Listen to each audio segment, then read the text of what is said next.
Social મીડિયામાં અજાણી યુવતી સાથે મિત્રતા કરતા પહેલા 1 લાખ વખત વિચારજો। રાજકોટમાં એક યુવકે પોતાના 10 લાખ રૂપિયા તે યુવતીને એકાંતમાં મળવાના ચક્કરમાં ગુમાવ્યા।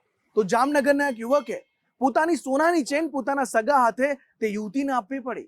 આ હની ટ્રેપનો શિકાર કરતી ગેંગ ઝડપાઈ ગઈ છે। પોલીસે આ ગેંગને ઝડપી પાડી આગળની કાર્યવાહી હાથ ધરી છે।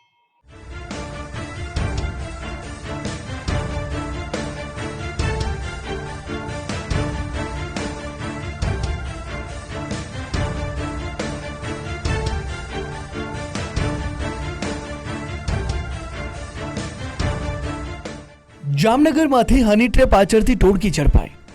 જામનગર પોલીસની પકડમાં રહેલી પૂજા પરમાર ગેંગની મુખ્ય સૂત્રધાર છે, જ્યારે યશ ઉર્ફે આર્યન રાઠોડની સાથે 2 કિશોરને પણ ઝડપી પાડવામાં આવ્યા છે। આ હની ટ્રેપ ગેંગનો 5મો સભ્ય અગાઉ પોલીસના હાથે ઝડપાઈ ચૂક્યો છે, જેની બાતમી અને ટેકનિકલ સર્વેલન્સના આધારે જ પૂજા પરમાર સકંજામાં આવી। આ શાતિર ટોળકી ચીર પરિચિત અંદાજમાં યુવકોને ફસાવતી હતી। સૌથી પહેલા ઇન્સ્ટાગ્રામ પરથી યુવકોને પસંદ કરીને ફ્રેન્ડ રિક્વેસ્ટ મોકલવામાં આવતી। યુવતીની ગ્લેમરસ તસવીરો થકી યુવકને લલચાવતા। જો કોઈ યુવક યુવતીને જોઈને આકર્ષાય અને સંપર્ક સાધે તો ચેટ કે ફોન પર થોડીક વાતચીતનો દોર શરૂ થતો, જે બાદ થોડા સમય પછી યુવકને મેસેજ કરીને કોઈ સ્થળે મળવા માટે બોલાવતા। આ ગેંગના સાગરીતો પહેલાથી જ યુવતીની નજીકમાં ગોઠવાયેલા રહેતા। અજાણ્યા યુવકને પકડી દાદાગીરી કરી સખત માર મારીને ગાડીમાં અપહરણ કરીને નાસી છૂટતા હતા। ગાડીમાં લાંબુ સમય સુધી ફેરવીને ડરાવી ધમકાવીને અવાવરો સ્થળે લઈ જઈને પૈસા, ફોન અને દાગીના સહિતનો કિંમતી સામાન પડાવી લેતા। આ ઉપરાંત સમાજમાં બદનામ કરવાની ધમકી આપી યુવકને સ્વજનો કે મિત્રો મારફતે વધુ રકમ લાવી આપવાનું કહેતા। જામનગરના પંચેશ્વર ટાવર વિસ્તારનો હેમાંશુ વણજારા હની ટ્રેપ ગેંગનો છેલ્લો શિકાર બન્યો। હની ટ્રેપ ગેંગની મુખ્ય સૂત્રધાર પૂજા પરમારે 5 થી 7 યુવકો કે આધેડને ફસાવીને મોટી રકમ પડાવી હોવાની કબૂલાત કરી છે। જો કે પોલીસની આકરી પૂછપરછમાં છેતરપિંડીનો આંકડો હજુ પણ વધી શકે છે। 8/5ના રોજ એક હની ટ્રેપિંગ બાબતનું એટલે કે અપહરણ કરી અને ત્યારબાદ બળજબરીપૂર્વક પૈસા કઢાવવા બાબતનો ગુનો દાખલ કરવામાં આવેલો હતો। આ ગુનાના તપાસ દરમિયાન સીટીસી ડિવિઝનના સર્વેલન્સ સ્ટાફ દ્વારા અગાઉ એક આરોપી મિત ઉર્ફે મિતેશ સુનિલ બારૈયાને પકડવામાં આવેલો હતો અને બાકીના આરોપીઓ નાસ્તા ફરતા હતા। ત્યારબાદ ગઈકાલે બાકીના જે આરોપીઓ છે, જેના નામ છે યશ ઉર્ફે આર્યન નરેશ રાઠોડ અને પૂજા ડોટર ઓફ અરવિંદભાઈ પરમાર તેમજ અન્ય 2 કાયદાના સંઘર્ષમાં આવેલા કિશોરો મળી 5 આરોપીઓને અટક કરવામાં આવેલા છે અને ત્યારબાદ આગળની કાર્યવાહી કરવામાં આવી રહી છે।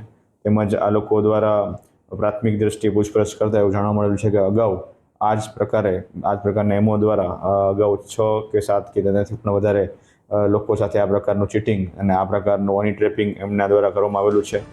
જામનગરના યુવકે ફરિયાદ નોંધાવતા પોલીસે લોકેશન ટ્રેસ કરીને પૂજા પરમાર, યશ ઉર્ફે આર્યન રાઠોડને ઝડપ્યા હતા, જ્યારે ઠગાઈમાં સામેલ 2 સગીરોને દમણથી દબોચી લેવાયા હતા।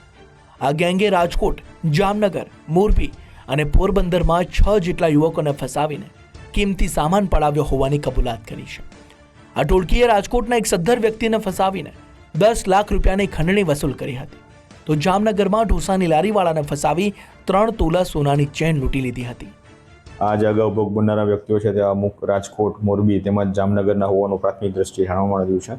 આ જે આરોપીઓ છે તેમની મોડસ ઓપરેન્ડી એ રીતે હતી કે જે સૌપ્રથમ ઇન્સ્ટાગ્રામમાં એકાઉન્ટ બનાવી અને અનનોન વ્યક્તિઓ સાથે મેસેજ દ્વારા વાતચીત કરી તેમની સાથે ફ્રેન્ડશિપ કરી અને અગાઉ કોઈ જગ્યાએ મળવા માટે બોલાવી અથવા તો તેમને ક્યાંય પણ મુલાકાત માટે સંપર્ક કરી ત્યારબાદ જ્યારે પણ કોઈ વ્યક્તિ આ પ્રકારની મુલાકાત માટે આવે ત્યારે એમના મળતિયાઓ દ્વારા એ વ્યક્તિને માર મારી તેમની પાસેથી બળજબરીથી પૈસા કઢાવવા બાબતનું બનાવો અલગ અલગ ધ્યાનમાં આવેલા છે। તે બાબતની આગળની ફરિયાદો લેવા માટેની હાલ તજવીજ ચાલુ છે।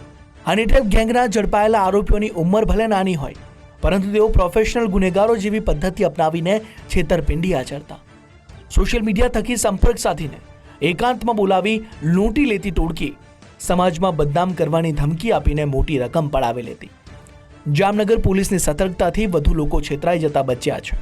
આ ગેંગના વધુ કોઈ સાગરીતો છે અને ઠગાઈની મોટી રકમ કોની પાસે રાખતા હતા તે સહિતના મુદ્દે પોલીસે વધુ તપાસ હાથ ધરી છે। કેમેરામેન હિરેન ગાંધી સાથે નથુ રામડા, ગુજરાત ફર્સ્ટ, જામનગર।